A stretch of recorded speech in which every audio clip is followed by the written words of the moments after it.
રાજ્યકક્ષાના મંત્રી શ્રી રમેશભાઈ કટારાના અધ્યક્ષસ્થાને ફતેપુરા ખાતે પ્રાકૃતિક કૃષિ મેળા વ પાક પરિસંવાદ કાર્યક્રમ યોજાયો। ગુજરાત પ્રાકૃતિક કૃષિ વિકાસ બોર્ડ ને ખેડૂત તાલીમ કેન્દ્ર દ્વારા પ્રાકૃતિક કૃષિ મેળો વ પાક પરિસંવાદ કાર્યક્રમ યોજાયો। મહાનુભાવના હસ્તે ખેડૂતોને વિતરણ કરાયા ચેક, મંજૂરી પત્ર, ખેતી પશુપાલન ઉપયોગી સાધનો ખેડૂતોને સરળ રીતે માર્ગદર્શન મળી રહે તે માટે ખેતીવાડી, આત્મા, બાગાયત સહિતના વિભાગો દ્વારા ઊભા કરાયેલા સ્ટોલ, દાહોદ જિલ્લાના ખેડૂતને પ્રાકૃતિક ખેતી, અદ્યતન કૃષિ ટેકનોલોજી અંગે માર્ગદર્શન મળી રહે તે માટે ગુજરાત પ્રાકૃતિક કૃષિ વિકાસ બોર્ડ અને ખેડૂત તાલીમ કેન્દ્ર દ્વારા પ્રાકૃતિક કૃષિ મેળો વ પાક પરિસંવાદ કાર્યક્રમનું રાજ્યકક્ષાના મંત્રી શ્રી રમેશભાઈ કટારાના અધ્યક્ષસ્થાને આયોજન કરવામાં આવ્યું હતું।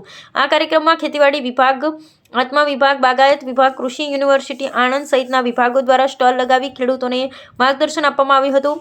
આ કાર્યક્રમ દરમિયાન ખેડૂતોને વિવિધ સહાયના ચેક, સાધનો વિતરણ કરવામાં આવ્યા હતા। આ પ્રસંગે મંત્રી શ્રી રમેશભાઈ કટારાએ કહ્યું હતું કે રાજ્ય સરકાર અને કેન્દ્ર સરકાર છેવાડાના માનવીઓ સુધી તમામ પહોંચાડી દરેક નાગરિકોના સર્વાંગી વિકાસ કરવા માટે કામ કરી રહી છે। ગામડાઓમાં પણ દરેક લોકોને પાયાની સુવિધા મળી રહે, ખેડૂતો આત્મનિર્ભર બને એ માટે સરકાર દ્વારા અમલમાં મૂકેલા યોજનાઓ આપ સૌ જરૂરિયાત મુજબ સહાય મેળવો। જ્યાં પણ કોઈ મૂંઝવણ થાય, વહીવટી તંત્ર સાથે સંકલન કરી આપ યોજનાઓનો લઈ આર્થિક રીતે મજબૂત બનો। એ સાથે જ કહ્યું કે ગુજરાતના રાજ્યપાલ શ્રી આચાર્ય દેવવ્રતશ્રીએ દાહોદ જિલ્લાના તમામ ખેડૂતો પ્રાકૃતિક ખેતી કરે અને દાહોદ જિલ્લા પ્રાકૃતિક ખેતીમાં આગળ આવે તેવા આશ્રયથી વધુ પ્રાધાન્ય આપી ખેડૂતોને પ્રાકૃતિક ખેતી કરવામાં મદદરૂપ સહાય આપવામાં આવી રહી છે, જેથી આપ સૌ પ્રાકૃતિક ખેતી કરો।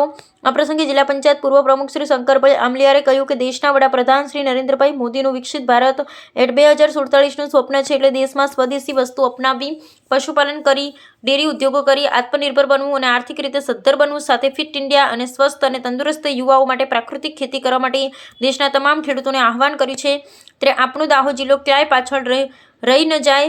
હાલ દાહોદ જિલ્લામાં 19,000થી વધુ ખેડૂતો પ્રાકૃતિક ખેતી કરી રહ્યા છે।